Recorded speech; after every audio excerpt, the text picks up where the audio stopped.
Sean bienvenidos a una nueva edición de Método Charla.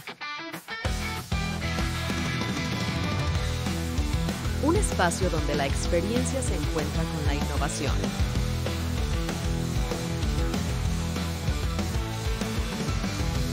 Jesús León y Herswin Pineda, dos profesionales con una trayectoria impresionante en el mundo de la tecnología, te invitan a dialogar sobre las tendencias que están definiendo nuestra era digital.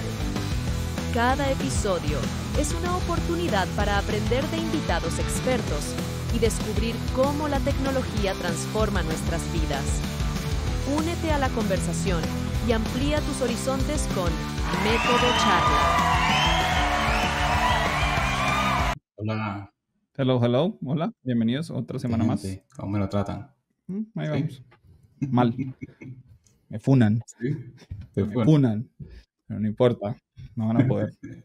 No podrán contra esta maquinaria avasallante, la inteligencia artificial. Sí es. Pero bueno, nada que hacer. ¿Está la semana? ¿Todo bien? Ahí vamos. Una semana. Bueno, a mí me ha ido mejor que a otros, entonces, pues, nada que hacer. Así es. Hoy vamos a hablar de marketing. Vamos a hablar de varias cosas, como siempre. Vamos a hablar de marketing, SEO, UX, Mundo de desarrollo de software, growth marketing, desarrollo y historia. Muchas cosas. Entonces, listo. Entonces, demos la bienvenida a nuestro invitado, Miguel Gómez. Adelante, Miguel. ¿Qué pasa, muchachos? Hay que... ¿Cómo lo tratan? Como aplauso. El intro tenía mucha energía y luego acá está más suave. ¿Qué pasa? Claro. Es verdad. Ay, pero es que, no sé, yo tengo que hacer como... Y luego ya arrancar. El intro tiene mucha energía, ¿ves? Ese es el problema. Ahora entiendo cuál es el problema. El intro Toca ponerlo. entra muy arriba. Deberían entrar igual. No, imagínese eso. No. ¡Bravo, muchachos! ¡Hola, bienvenidos! ¿Cómo vamos? Exactamente. No he hecho perder la cosa así. Lo deporten. Que diga que no, baila. Mira, obviamente. Miguel, preséntate para que la gente te conozca y sepa quién eres tú.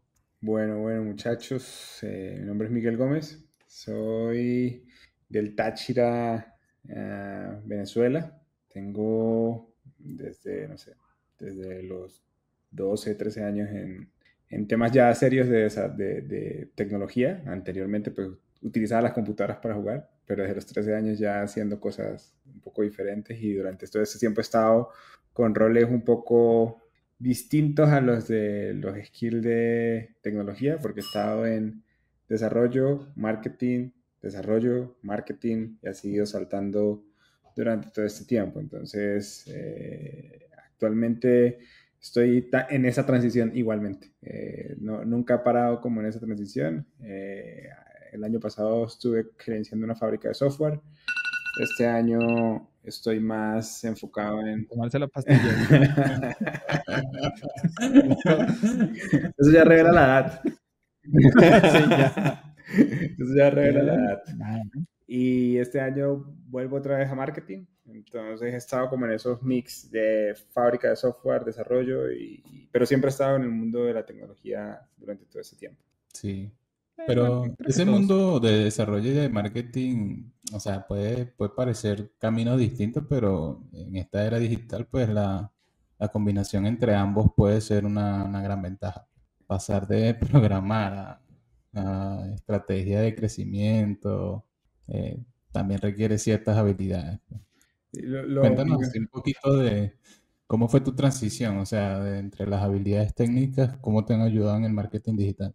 Sí, primero es el punto de que cuando empezamos a desarrollar, nadie consume lo que desarrollamos. Eso es una ciencia cierta. Es muy difícil de que cuando uno desarrolla algo, alguien lo vaya a consumir. No pasa. Y si uno se vuelve un poco crítico de lo que está haciendo, llega al punto de querer que la gente utilice lo que uno está haciendo. Y si uno no investiga un poquito de temas de marketing, se va a quedar con lo que uno desarrolló. Seguramente páginas web. Cuando uno está empezando, hace 500 páginas web. y la visitará la familia 1 y ya. Pero cuando uno empieza a entender de que hay muchas técnicas que uno las puede empezar a utilizar desde el principio, ya se vuelve un poco más sencillo el tema de posicionarse, de que la gente entienda lo que uno está haciendo. Entonces, ese pedacito fue el que me hizo esa chispa, y luego el lado técnico lo fui afinando hacia el tema de marketing, que aunque no parezca común, es muy común. El UX es casi muy marketero. La estructura de los productos normalmente es muy marketero. La investigación y cuando uno piensa qué hacer es esa investigación marketera. Entonces, si uno empieza a ver, normalmente uno está muy enfrentado a temas de marketing, pero cuando uno lo vuelve consciente, ya uno se vuelve más eficiente en el tema. Entonces, esa visual de lo técnico contra lo marketero con un objetivo de que la gente conozca lo que uno está haciendo, fue lo que me hizo inicialmente comenzar con bueno, el tema del SEO es muy dado de publicidad. Y claro, también te ayuda a tomar decisiones y mejorar todo el tema de conversión. Sí, el SEO se vuelve muy natural cuando uno empieza a hacer páginas web y a investigar qué es lo que uno quiere hacer, porque a veces uno habla, obviamente el SEO actual, el SEO con el que yo comencé hace muchos años era un SEO muy distinto al de ahora, en el que usted escondía palabras detrás de un div, repitiendo la palabra 500 veces y que no se saliera un pedacito, y eso hacía de que los... Ah, pero eso era perverso. Bueno, en ese momento era Era legal, legal, era lo normal. pero O sea, era el SEO. que a veces era una paginita así y tenía como un texto oculto gigante, un tipo oculto. El footer era para usted llenarlo de cualquier cantidad de etiquetas, y en ese momento era eso. Pero luego los buscadores comienzan a ser más inteligentes, y ahí es donde empieza la investigación, y ahí fue donde comencé a investigar más con criterio hacia ese punto. Entonces, a entender qué era lo que tenía que escribir, de qué forma estructurar un contenido, y durante todo ese tiempo poder manejarlo. Me acuerdo que las primeras cosas profesionales que hice de SEO fue acá en Colombia, que me acuerdo que llegué y hay una herramienta que se llama Href, que es como el estándar de... Eso todavía existe. existe. Es brutal, o sea, es la herramienta más brutal de SEO que hay. Y uno, en ese momento, para cada uno, esos son cosas venezolanas, pagaba uno $7 por 7 días, entonces uno generaba tarjetas para estar pagando de acá, porque la herramienta costaba como $300 al mes. Y en ese momento empezaron a hacer webinars de la herramienta y estaban dando herramientas a las personas que interactuaran en un chat, y ese día me volví loco interactuando y me dieron esa herramienta y ya empecé a entender herramientas ya más de investigación, de entender volúmenes de búsqueda, y con eso armé mi primera metodología de investigación de palabras claves, y eso es otro cuento que libera un montón de cosas para poder uno posicionarse en internet, y realmente sí tiene mucho sentido, dice uno por ahí, investigar y todo eso, porque eso libera superpoderes que normalmente nadie tiene. Sí, y aparte en ese momento creo que nadie estaba como en esa vuelta. En ese mood. De investigar. No, porque todo era como Dark SEO y era llenar de palabras clave y uno llegaba y, pero, ¿dónde está mi contenido? Control F, en el footer estaba la palabra clave. Sí, eso no. O sea, chicas. Sí. No, pero eso no era lo que yo estaba buscando. Y cosas que pasan. ¿Sabes qué? Aquí estaba viendo yo no me acordaba de Ogarayo. Yo no me acordaba de Ogarayo. Ese fue como la primera... Sí, creo que fue el primer producto que se construyó. Como que se pensó, porque era como... Listo, está el hardware, está la cosa, pero no había más nada, no había marca, no había nada. De hecho, era como... No me acuerdo cuál era el nombre que se había pensado en ese momento. Era todo raro. Y, o sea, de eso se aprendió un montón de cosas. Primero, no confiar. Esa es una de las primeras cosas que se aprendió. Pero ¿qué otras cosas más se aprendieron de ahí de Ogarayo? Creo que lo primero fue el tema de un nombre que tuviera sentido. Que eso es normal. No es tan normal como uno pensara cuando la gente hace un producto, pero ahí investigamos el resto, el nombre, y pusimos un nombre que hiciera sentido con volver inteligente el hogar, que era lo que estábamos haciendo. Y luego crear un logotipo que funcionara con esa identidad, luego los colores que tuvieran que ver con esa identidad y luego posicionar la palabra, que eso también es bastante pesado. Cuando uno publica una página, nunca está de primera. O sea, eso es después de... Hasta que el spam nos ganó, creo que fue Agarayo. Agarayo. Pero yo creo que todavía la página en la que no hay de confiar está ahí posicionada. ¿Está ahí? Sí. No, pero creo que sí puede ser. Ah, bueno, para la gente que no sepa, ¿qué era Ogarayo? Ogarayo era una startup de alarmas comunales que tenían en ese momento, nadie lo sé, yo fui hasta otros lugares, nadie tenía una aplicación. Entonces era una alarma comunal que se podía activar desde una aplicación y tenía como un componente social para el barrio, tenía un chat, tenía un montón de cosas. Era una buena idea, creo que todavía es una buena idea, pero fracasó como... Pero pues, ajá, uno aprende de los fracasos también. Creo que más de los fracasos que de las victorias. Dado, y llamaba a la policía. O sea, en general. Sí. Él llamaba a la policía. Llamaba a los 2-3. Es que el tema de construir, o sea, que el tema del marketing está muy en el ADN de construir un producto. Entonces, a veces uno piensa muy técnico. Cuando uno empieza a crear algo, uno piensa muy técnico. Y al pensar muy técnico, a veces uno se va por el camino que no es, porque por ese camino nadie entiende la forma sencilla de ver el problema. Cuando usted se va por el camino del marketing, normalmente usted extrae muchas cosas y convierte el problema en algo sencillo para poder transmitirlo y que la gente lo entienda. Entonces, realmente es como una de esas cosas que da mucho valor, lograr conectar el marketing con la tecnología, porque normalmente quita las cosas técnicas que nosotros cuando estamos pensando de manera técnica y en base siempre a eso, las tenemos y en muy base presentes. a eso, ¿cómo crees? O sea, el mundo del emprendimiento, o sea, es muy emocionante y todo, pero ¿qué consejo le darías a alguien que quiere emprender en el mundo digital hoy? Un consejo que le daría a alguien que quiere emprender Sí. en el mundo digital hoy, ¿sí? Es Sí. que se cortó un poquito el... Sí. Sí, Ah, yo pensé que era yo. Yo dije, ay, no, qué pena. hay algo que el marketing tiene como ADN y que a las partes de tecnología también le funcionan y ha sido mi bandera desde hace mucho rato, es el inbound marketing. Es entender lo que uno está haciendo desde el problema, no entenderlo desde la solución, sino desde el problema. Cuando uno entiende las cosas desde el problema, es más fácil brindar una solución. A veces pensamos es en la solución sin entender todo el problema y el inbound marketing es una metodología de marketing que tiene al usuario en el medio y simplemente es como muy enfocada en solucionar un problema y en entender de que el usuario puede no solo enfrentarse en el problema desde el punto de inicio, sino uno puede tener un problema de largo plazo y uno puede encontrarse en la mitad, al final o al inicio o sin saber que tiene un problema. Entonces, el inbound marketing normalmente lo que hace es darle a uno esa mentalidad de poder encontrar de la solución el problema para poder darle el camino feliz al usuario para poder llegarlo hasta la solución que uno tiene, porque normalmente pasa de que siempre estamos vendiendo una solución, pero a veces la gente no entiende que la solución es para su problema. Y esto hace que sea muy importante hacer investigaciones y lograr de que la tecnología con el marketing, con el usuario estén en la misma posición. Entonces, como ese es un consejo que siempre doy al área de tecnología y al área de marketing, porque siempre he estado como en los dos roles, pero me gusta que los problemas se vean desde ese lado, porque garantiza de que realmente las cosas tengan mayor posibilidad de éxito. Tengo una empresa. Me acabo de crear mi propia empresa, se llama Mágicamente Ogarayo, qué cosas.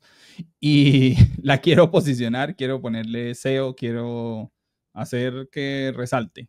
¿Qué no debería hacer? ¿Cuáles son los errores más comunes que la gente dice, es que yo lo voy a hacer yo mismo y no, por ahí no es? Lo primero que la gente hace es enfocarse en vender la solución. Mi alarma hace esto y esto y esto y a veces la gente seguramente no la necesita, no me importa. Pero si uno se enfoca en el problema, que es por el lado del inbound marketing, es crear contenido en base a los problemas que normalmente pueden tener las personas. Entonces, por ejemplo, las personas buscan ¿Cómo evitar robos? Hay picos en el año en donde las personas saben que más los roban y ahí es donde empiezan a buscar un poco más. Entonces es empezar a entender esos problemas, crear contenido de esos problemas y luego conectar ese problema con la solución, que en ese caso sería la alarma.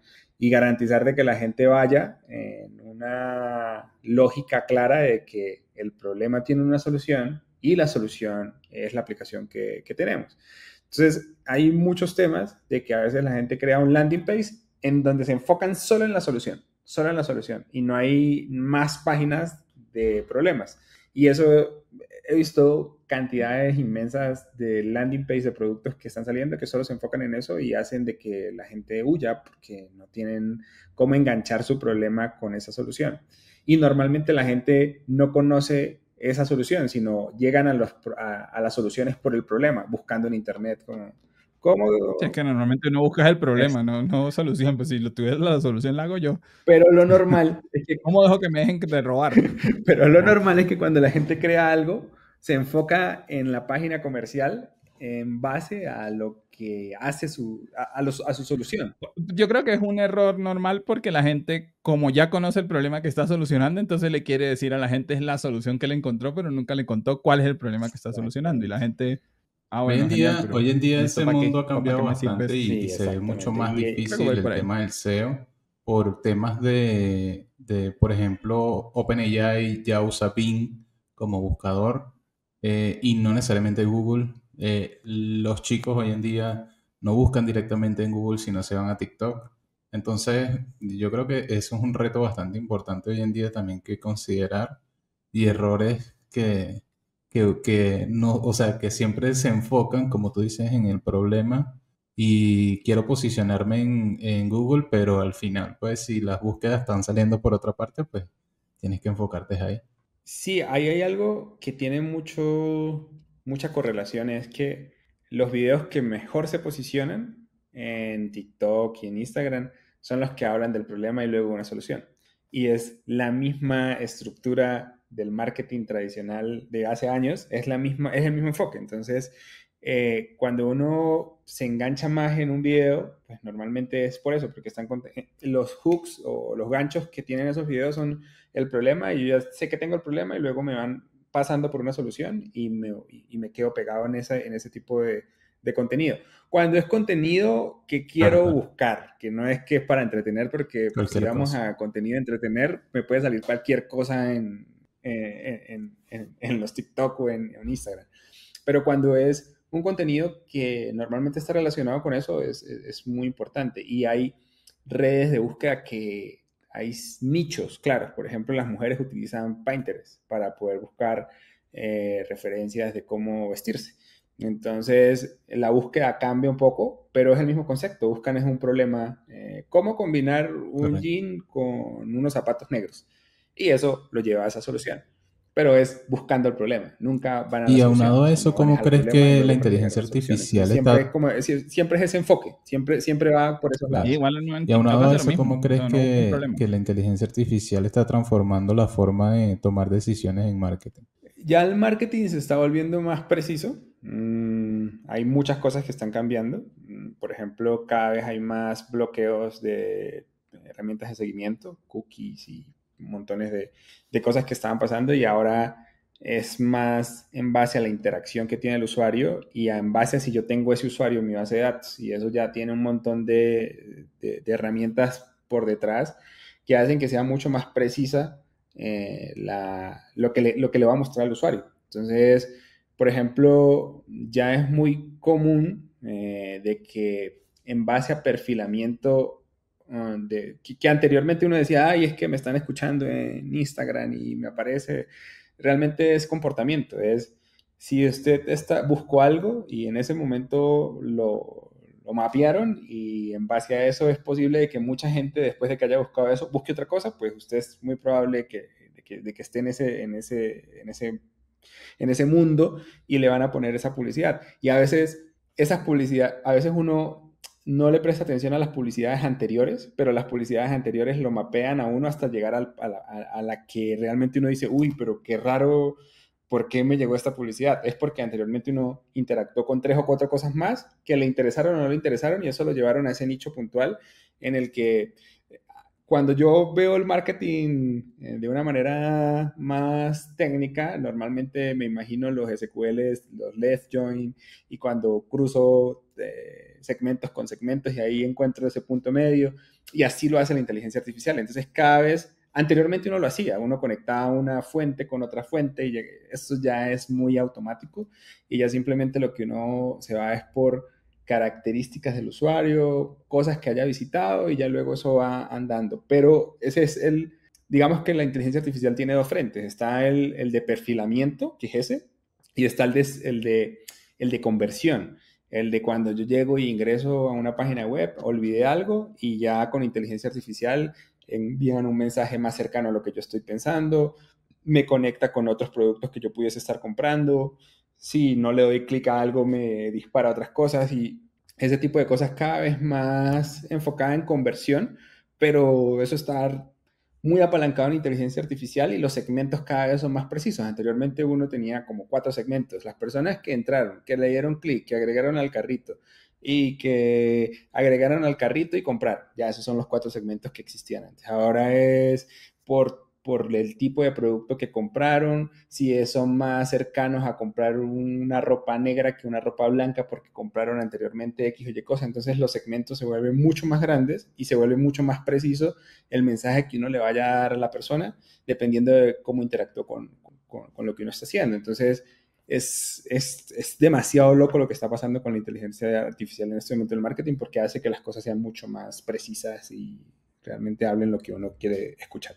Y hay como más herramientas, porque antes era como más difícil automatizar cosas, era, ay no, eso toca hacerlo a mano. Ahorita N8N, Zapier, Make, Pero por si hacen que acaso se lo pueda hacer escuchan, cosas prácticamente, En clics. o sea, cosas que antes a uno le tomaban pero muchísimo por si tiempo, acaso, ahora se pueden hacer por en si una acaso, tarde. si el algoritmo Sí, del aburrido, lo voy a teléfono hacer lo en una tarde. escucha, usted está cerca del teléfono de su jefe, usted le dice aumento de sueldo, vacación. Y llega de una vez el mensaje.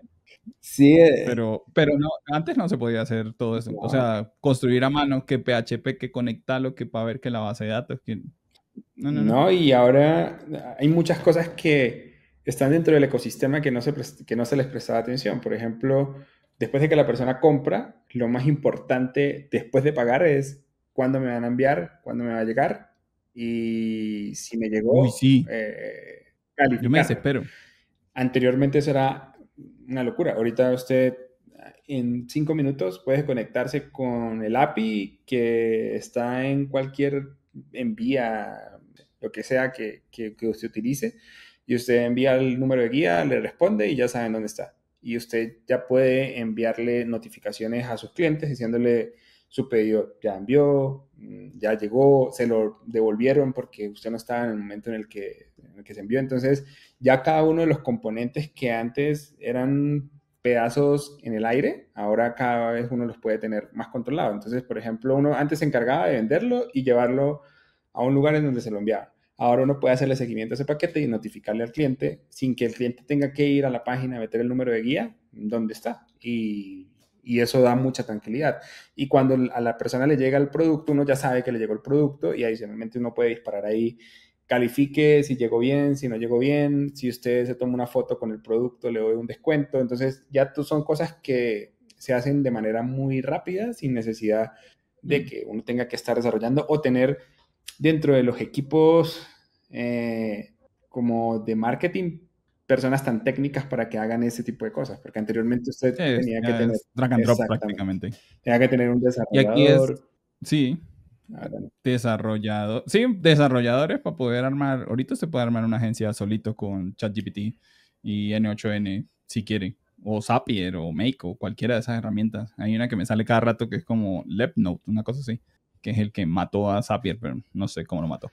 Y esto también, UX, UI, tengo mi paginita, igual, volvemos al mismo, tengo mi paginita, mi alarma comunal.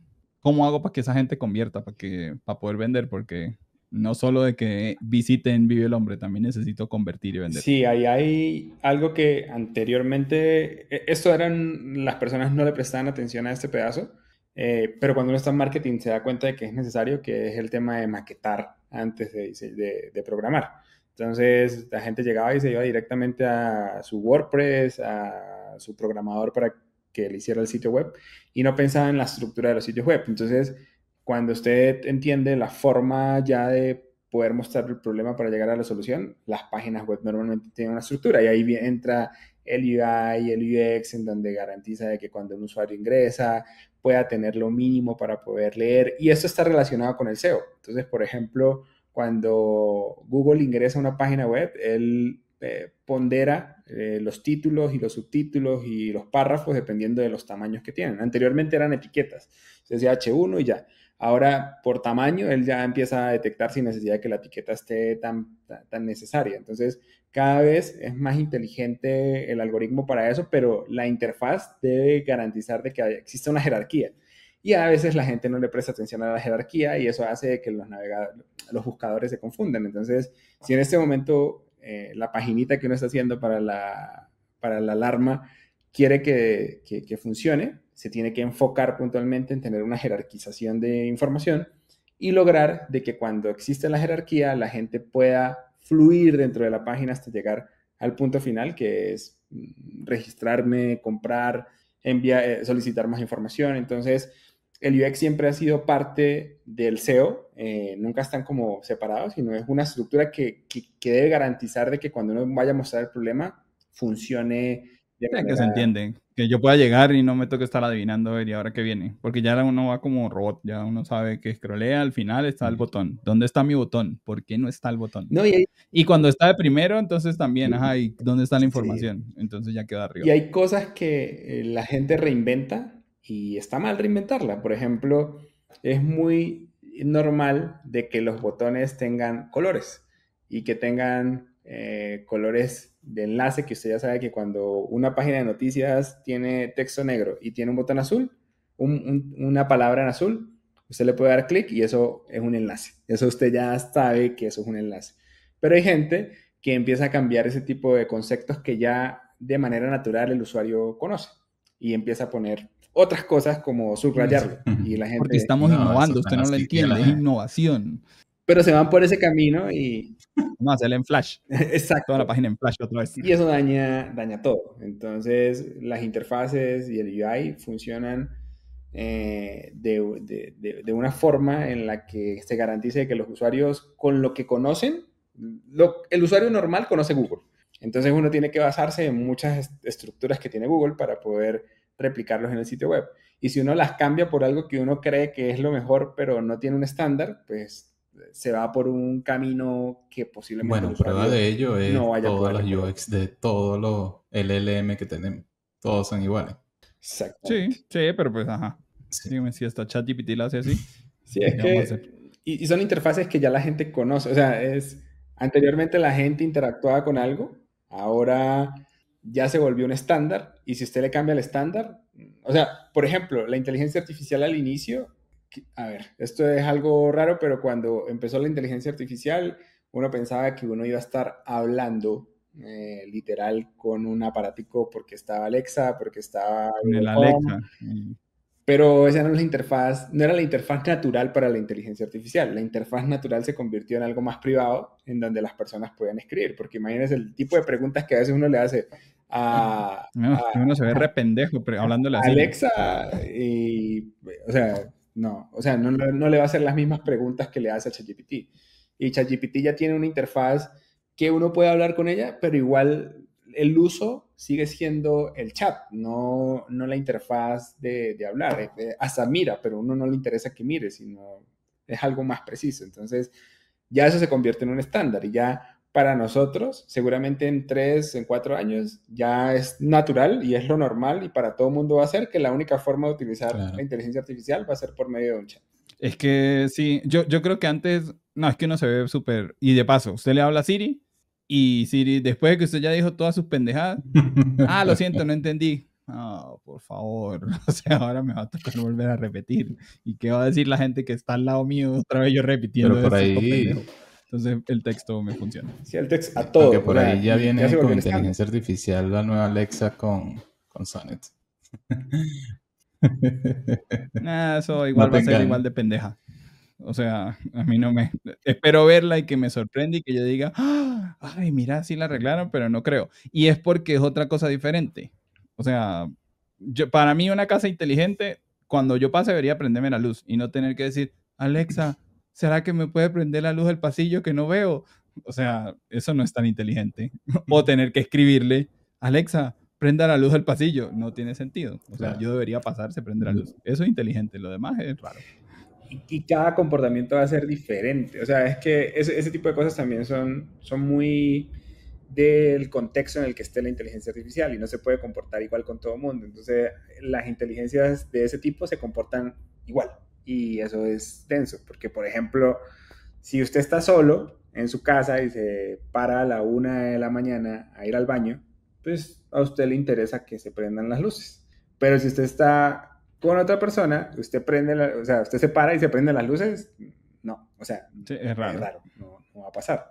Entonces, como depende de los contextos, pero a veces no están hacia ese enfoque hasta el momento. Y hablemos ahora de no, sensorcito en la cama. Si siente más peso del que es, no prenda la luz. Vale. Por ahí va la cosa. Mira, y hablando un poquito ya de estrategia de crecimiento.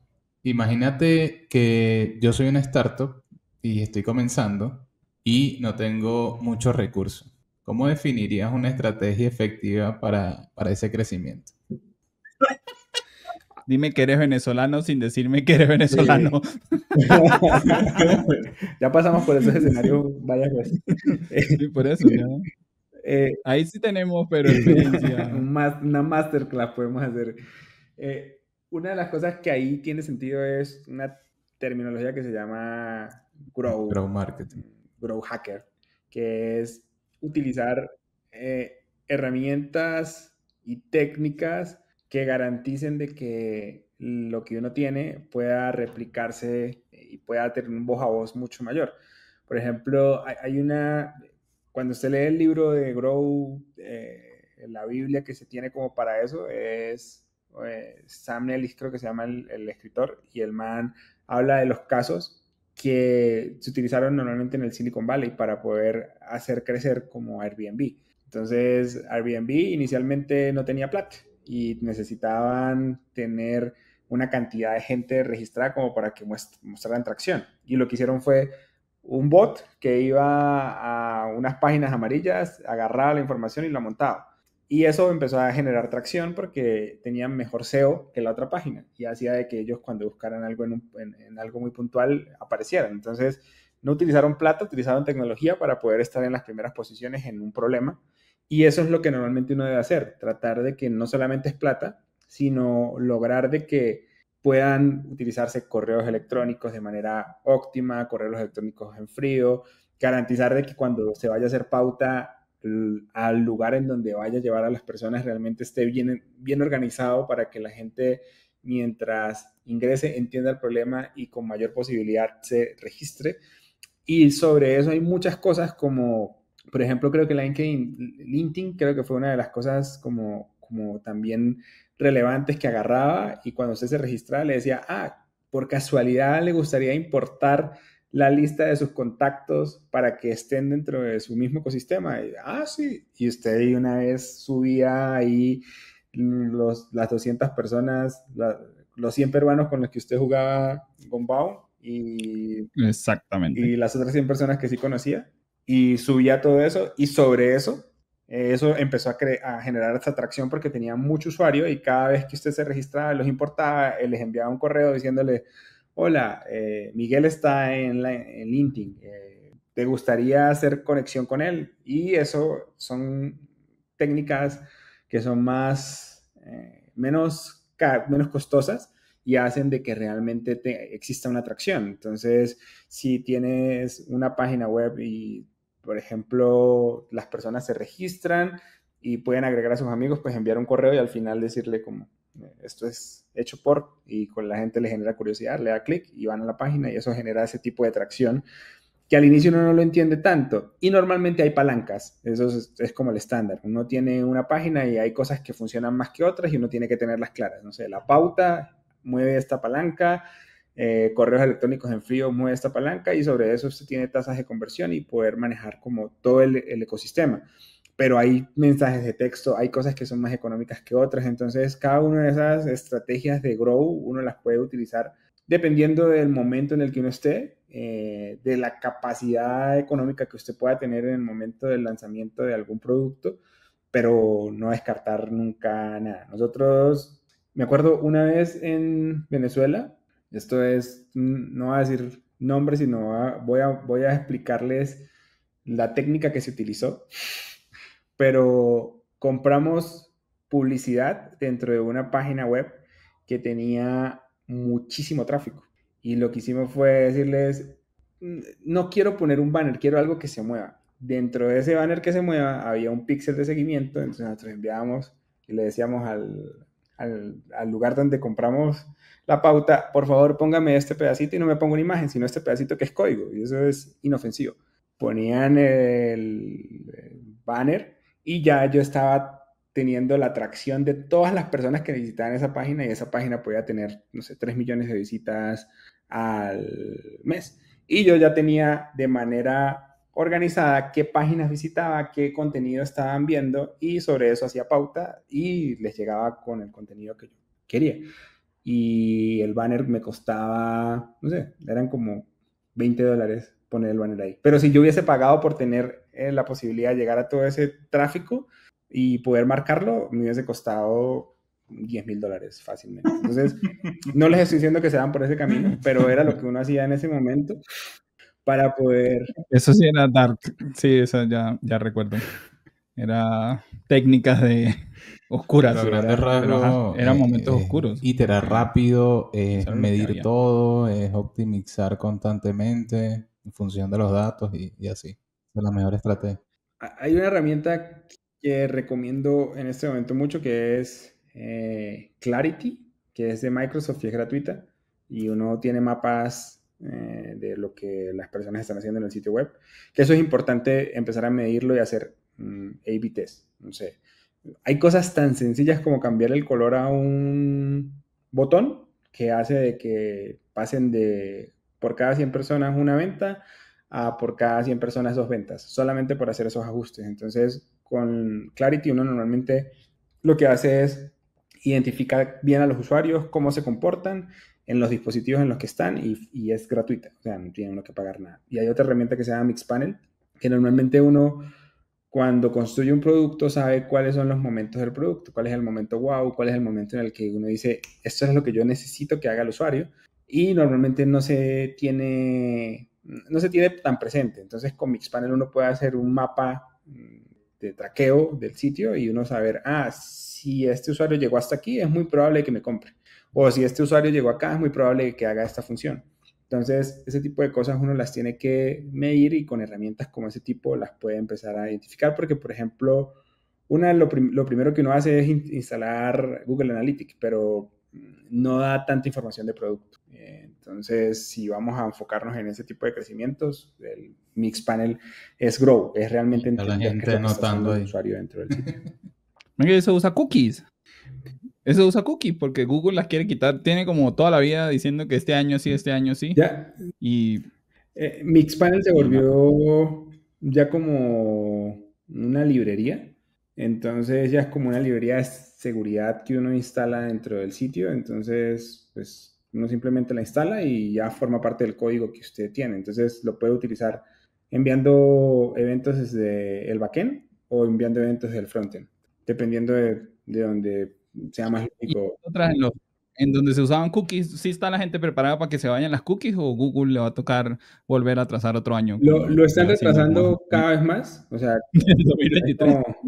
hasta que no encuentren una forma en la que la gente lo haga de una manera más ordenada y organizada, porque es que... Yo creo que es mucha plata. Es desventajoso. O sea, si yo estoy en este momento, y eso pues obviamente las empresas que venden publicidad lo tienen claro. Si yo en este momento tengo una base de datos de 500,000 usuarios y tengo una estructura para poder crecer sobre esa base y encontrar gente similar y todo eso, lo puedo hacer sin problema. Pero si yo estoy empezando, competir contra esto sin cookies y sin poder marcar a la gente y eso, voy a quedar en desventaja. Entonces no van a dar chance a que las pequeñas puedan empezar a crecer.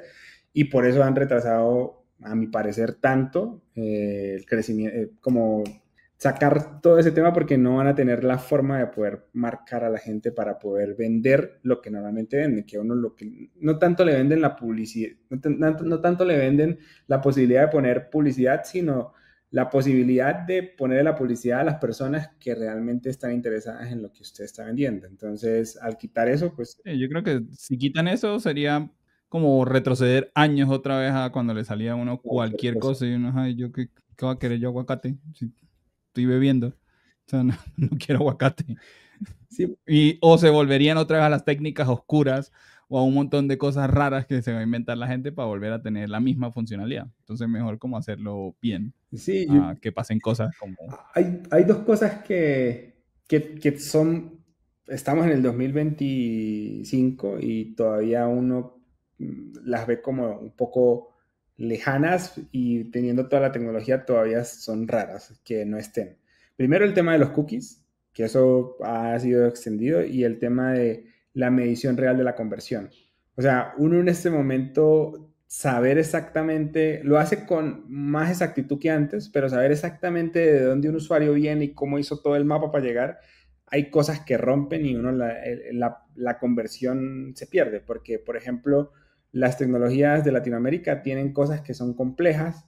Usted va a pagar en una pasarela de pago de Colombia y a veces lo saca de la página, va y lo regresa, y que entonces cuando la conversión le dicen, le preguntan a usted de dónde vienen todas esas conversiones, usted cuando empieza a ver todo ese mapeo, usted se da cuenta de que muchas de esas conversiones vienen de PayU. Y uno, pero PayU, yo nunca le pago a PayU. Lo que pasa es que la persona sale del sitio web, va a PayU, y luego cuando le dan regresar al comercio, ya se pierde la traza de donde venía. Entonces, hay muchas cosas que en este momento, con todas las cosas que tenemos, todavía tienen brechas importantes en la conversión. Bueno, y hablando de eso, de ese tema de datos y todo lo que es herramientas de análisis de datos, ¿qué prácticas recomiendas para integrar esas fuentes de datos para tomar mejores decisiones? ¿Escuchaste? Anteriormente, hace 3 años habían un montón de... Sí, escuché ahí los pedacitos, pero lo escuché.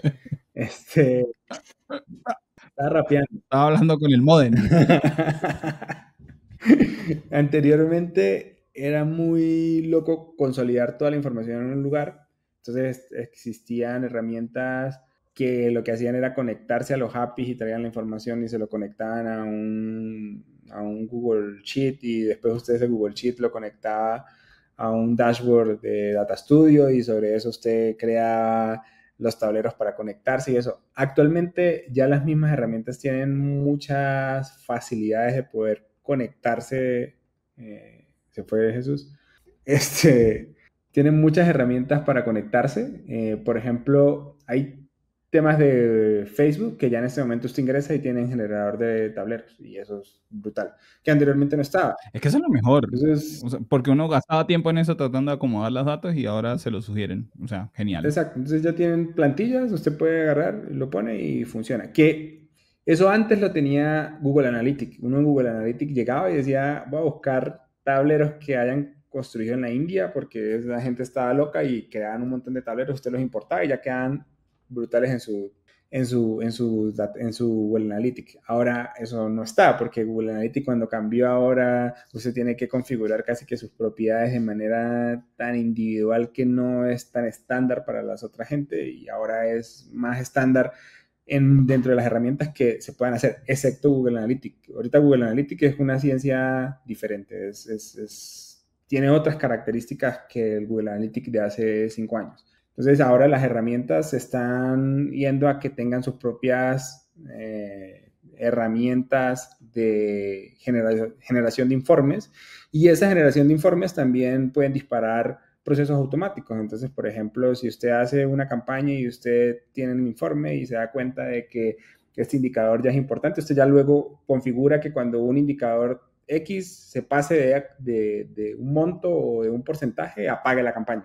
Entonces ya eso es más, eso tiene rato, pero anteriormente uno no lo veía no tenía un tablero para estar consumiendo, sino uno se daba cuenta era el problema ya después que se activaba o se apagaba una campaña. Entonces Eso ya ha cambiado bastante. Ya se utilizan muchas herramientas dentro de las mismas herramientas como las de Facebook para poder uno tener toda la información. Y de igual forma se pueden descargar y tenerlas en un Data Studio y tener tableros, y hay herramientas como... En Colombia hay una startup que se llama Porter Metrics, que se encarga de conectar todas las fuentes y tenerlas en un solo tablero, y usted ahí tiene Instagram, Facebook, LinkedIn, Google Ads y todo en un solo lugar. Eso es bueno. Y ahora la gente también es como más de analizar datos. Antes era como, ahí están esos datos. Mire, tengo 500 visitas, voy bien. Ahora la gente quiere ver como más detalle, a ver, pero esa visita de qué color son. Sí. Para ver si van a comprar o no van a comprar. Que antes no, yo creo que uno no le prestaba tanta atención. Y ahora los segmentos ya están claros, hombre, mujer, edad, ya está como muy estandarizado en la gente que normalmente utiliza un poquito estas herramientas. Sí, y aquí hablando ya de liderazgo y cosas de esas, y este es un tema, creo que es el tema de la semana corporativo, y es, ¿cómo logras alinear los objetivos entre perfiles tan distintos como el marketing, el desarrollo, y mantener la productividad? Me estoy preparando para eso. Es un tema denso, o sea, son temas densos porque el liderazgo va cambiando por tamaño, o sea, por tamaño de la organización en la que usted puede estar y por la cantidad de gente en la que usted tiene a cargo.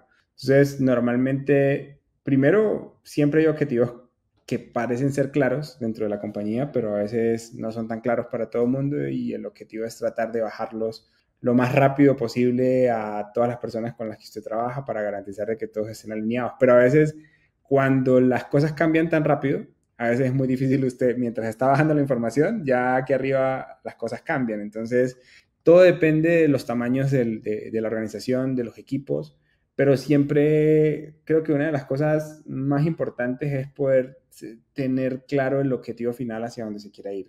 Es como, mi objetivo final es lograr hacer esto, empujar al equipo que haga esto, pero sí es muy importante garantizar de que existan cabezas necesarias dentro de una estructura en la que puedan garantizar de que cuando usted baje una información la puedan replicar.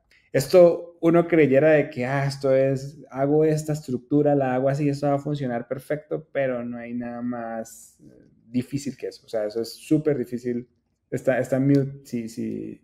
Y que la gente replique la información es todavía más difícil porque uno dice algo y la gente dice otra cosa y toca estar pendiente de eso, porque eso de que usted dice algo y la gente es culpable de lo que entiende, pues cuando uno dirige gente no funciona de esa manera. Usted es culpable de las dos, de lo que transmite y como los otros lo transmiten también. Entonces es un tema álgido. Y se vuelve eso como cuando está que la gente le cuenta a uno y el otro le cuenta al otro y así, y a veces el mensaje puede cambiar en los puntos, pero a veces... Ya están diciendo cosas. En la primera cadena ya están diciendo... Ya se cambia, entonces... Vamos a revisar el performance de todo. No, que él dijo que los iba a echar a todos y uno, ¿qué?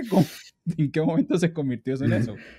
Pero pues... Y esas cosas son difíciles, o sea, creo que... con el tiempo ya uno dice, ya está, es complicado como uno mantener la misma estructura. Entonces usted piensa de que la forma con la que usted dirige 20 personas, metiéndole un poquito más de cositas y eso, con eso usted puede manejar 200 personas. No, nada. O sea, eso no se puede. Cuando se tiene 20 personas, usted tiene que ir creciendo con una estructura que le garantice de que pueda ir creciendo de manera ordenada. Obviamente hay compañías que necesitan crecer de manera rápida, pero seguramente hay gente que ya pasó por eso y usted puede ir a contratarlas y decirles, venga, ¿por qué no cambiamos esta estructura, hacerla y acelerarla para que pueda manejarse de una forma más óptima? Entonces, ese tipo de cosas son cosas que uno pretende y cree que puedan funcionar, pero cuando hay un libro que se llama Blitzscaling y es la persona que creó... Es del que creó LinkedIn. Y el man dice que con un factor 3 todo se rompe. Si usted tenía 10 personas y ahora tiene 30, se rompió. Si usted tenía 30 personas y ahora tiene 90, se rompió. Y eso es estándar en cualquier sector en el que usted esté. Entonces, lo importante es saber de que usted se va a romper y que usted va a poder tener una estructura para poder organizarse, pero eso lleva tiempo. Y a veces las compañías no tienen el tiempo. Entonces eso genera a veces círculos. No, y escenarios distintos, porque fíjate, uno puede estar acostumbrado a una startup y manejar una metodología Scrum y verse en un sprint y todo muy ágil, porque todo es muy rápido en una startup, pero vas a un banco y las cosas no son así. Primero que son mucha burocracia, hay mucha gente, los procesos... Sí, y no, y plata. en cuestiones de tiempo, porque fíjate, no es lo mismo que tú pero tengas que integrar todo un proceso en un cobro bancario, tienes que esperar que eso esté listo para que tú implementar otra solución. Entonces las metodologías cambian, entonces los tiempos cambian. Y mantenerlos alineados los equipos, pues es difícil. Sí, claro. Sí, y cuesta plata. Es denso. Y tiempo. O sea, porque usted a veces puede tener la plata que quiera y puede querer, pero no la logra. O sea, es difícil, o sea, es complicado. Entonces, pues, en resumen, el liderazgo para equipos, uno tiene que saber en qué momento está, en qué tamaño puede estar uno de manejar gente.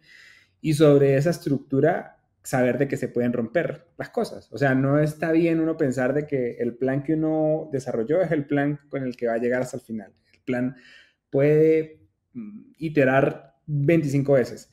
Si usted está dispuesto, si usted está dispuesto a tener esa curva, bien, hágala, pero si no, pues puede más bien mantener equipos en el que usted sabe de que por 3 se va a romper, entonces mantenga un margen en el que usted pueda tener un crecimiento organizado para garantizar de que funcione. Entonces, porque el liderazgo depende también de la capacidad de usted mantener al equipo estructurado, porque si el equipo se crece tanto de una forma en la que usted ya no lo maneja, ya el liderazgo se empieza a disminuir y usted ya se vuelve un bombero. Y cuando usted es un bombero no es un buen líder, sino se cambia su enfoque simplemente a solucionar con pañitos de agua tibia, cositas, y luego es muy difícil de manejar. Vale.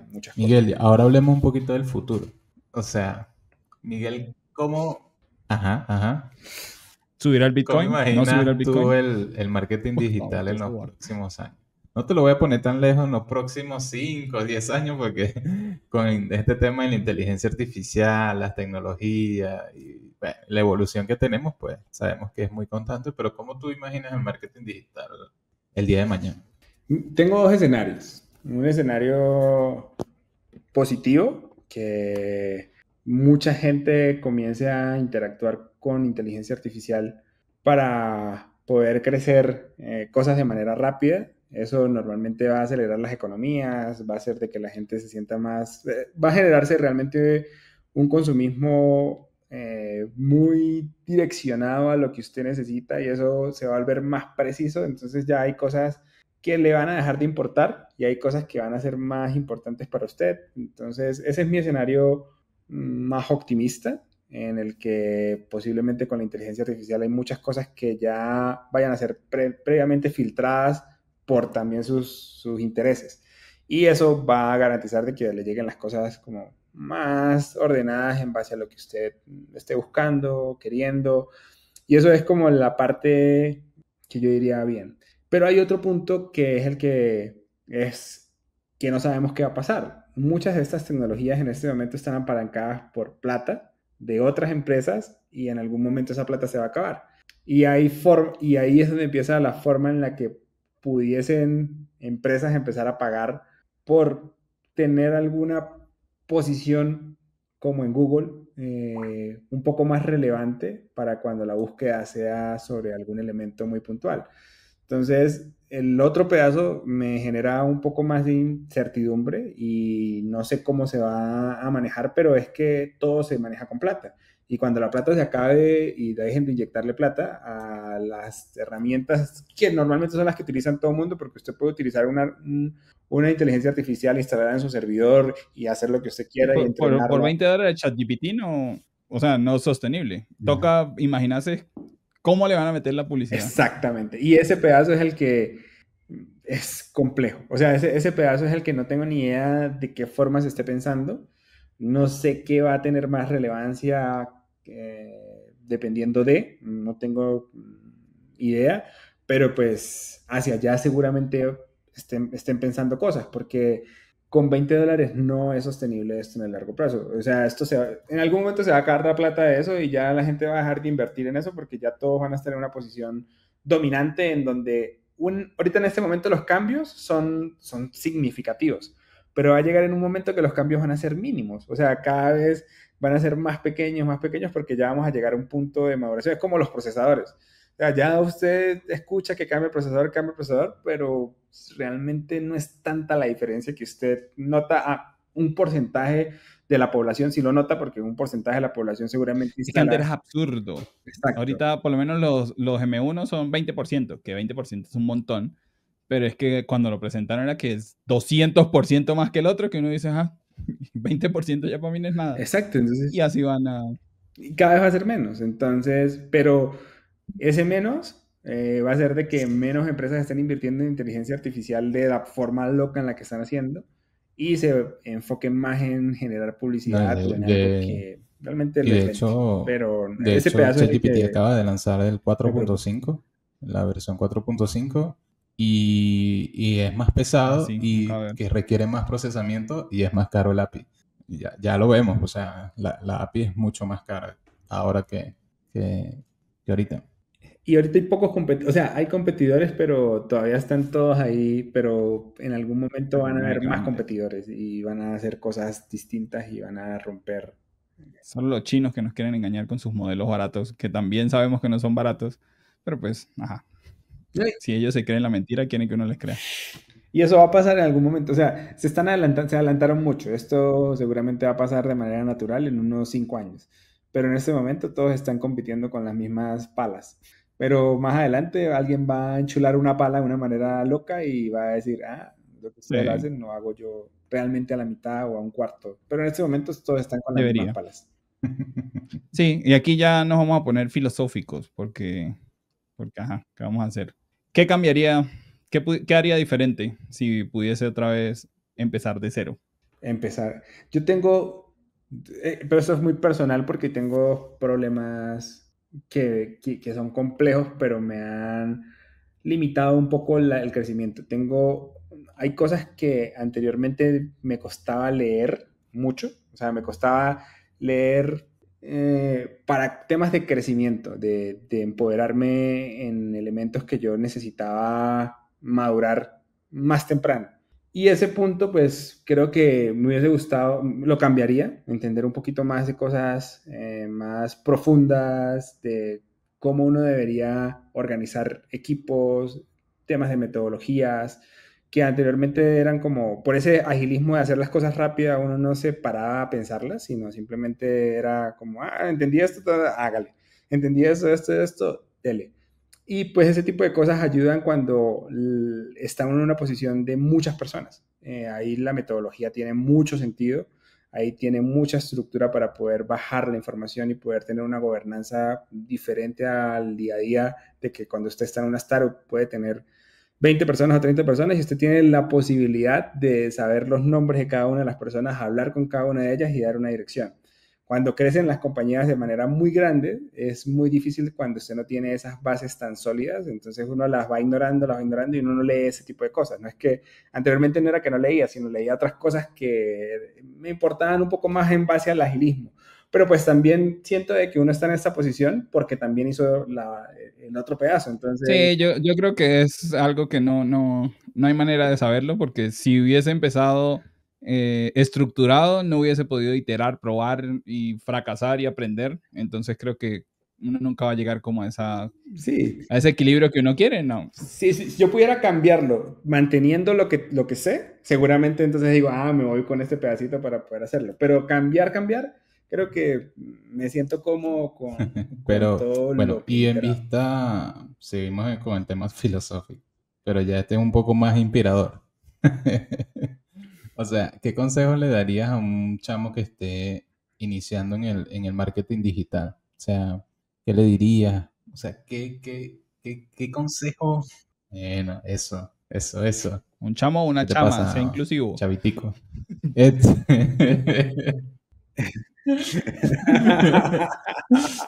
O sea, algo así que Claudia tú le digas, mira, esta habilidad es clave para que aceleres tu camino en el mundo del marketing digital. Inbound marketing es clave, o sea, es la base principal. O sea, hay gente que empieza a hacer campañas y decir, me meto en un curso de vender por internet sin entender algo de las bases. Es como, primero tengo que tener las bases claras, que es el inbound marketing, para luego poder hacer cosas. Y no confíen en vendedores de humo que digan que si tienes entre 30 y 40 años y estás comenzando tu emprendimiento, regístrate acá y te daré... No, hay cosas que uno puede comenzar a iterar.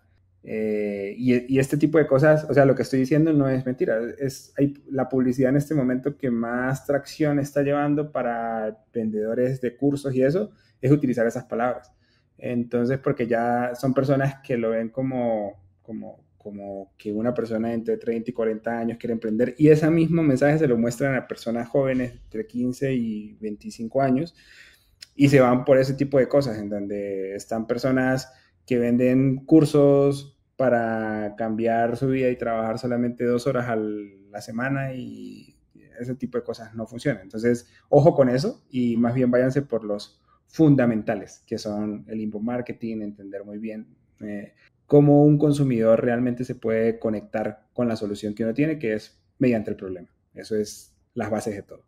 Creo que el resumen es: no hay caminos rápidos, señores, no hay curso que lo vaya a hacer trabajar 2 horas. Sí, eso es absurdo. O sea, yo invierto 8 horas al día para que tú puedas trabajar. Señor, no me engañe. No va a pasar. ¿Algún libro que le quiera recomendar a alguien que diga, este libro le puede servir, este libro funciona? No tiene que ser necesariamente de marketing, puede ser de cualquier cosa. Menos los de Pablo Coelho, no, por favor. Hay uno que se llama El Peregrino. De 0 a 1. Me parece un libro brutal, que es de Peter Thiel, que es el que era socio de Elon Musk cuando creó PayPal. Es un man que dice, hay cosas en las que usted no se debe gastar si usted simplemente lo que va a cambiar es una herramienta, un porcentaje, un 1%. Eso no se desgaste ahí. Váyase a cosas en donde haya 0 y usted sea el 1 de esa ecuación. Y pasa de 0 a 1. Entonces el man explica muchas metodologías de pensamiento, muchos frameworks de pensamiento para uno poder decir, por aquí me puedo ir. Y cuando ya está... Le tocaría duro trabajar con Elon Musk, es como... necesito aprender estas cosas. No, y este man lo sacó. O sea, Peter Thiel lo sacó de PayPal y le compró las acciones. O sea, le compró y le dijo, chao, porque Elon Musk tenía una posición de utilizar servidores en Windows y Peter Thiel quería utilizar Linux. Era algo como así, era por servidores. Se rompió la relación. Yo creo que fue al contrario, porque Elon Musk y Bill Gates no se la llevan tan bien. No, pero en ese momento estaba con servidores de Windows y el man era necio quería esos servidores. Entonces, ese libro es brutal porque hace recorridos de muchas cosas interesantes en base a pensamiento. Es como framework de pensamiento. Y hay otro libro que se llama Blitzscaling, que es ese tema de crecer rápido, de grow, pero a toda. Es como creció LinkedIn, Instagram, Facebook de manera rápida, que no es solamente entenderlo desde la metodología de growth marketing, sino entenderlo de cómo las compañías se rompen desde adentro. Cómo si no hay procesos se pueden romper cosas, si se rompen las cosas, cómo corregirlos de manera rápida, cómo saber el factor multiplicador en el que se rompen las cosas, que es por 3, y cada uno de esos puntos están como muy explicados ahí. Entonces, uno es como para empezar y entender, y el otro ya cuando se está en el mierdero. Increíble. Este es el que le va a servir. Gracias, Miguel. El Blitzscaling. Bueno, con esto terminamos. Bueno, muchachos. Bueno, señores, creo que aquí cobran por minuto después de la hora, entonces ya tenemos que ir cerrando. El teatro ya nos está corriendo. Agradecemos, de verdad. Nos vemos en una próxima oportunidad. Gracias, Miguel. Gracias, Hervé. Gracias, Jesús. Listo, muchachos. Luego. Y ya saben, comiencen con más energía después del intro. No, el internet. Culpa de Jesús por tener un intro tan... Sí. Hoy sí dio la venezolanidad. Tengo que hablar con mi amiga por ahí que tiene 160 antenas por ahí guardadas. Todo lento. Bueno, muchachos, chao. Era mi amiga. Los dejo. Chao, pues.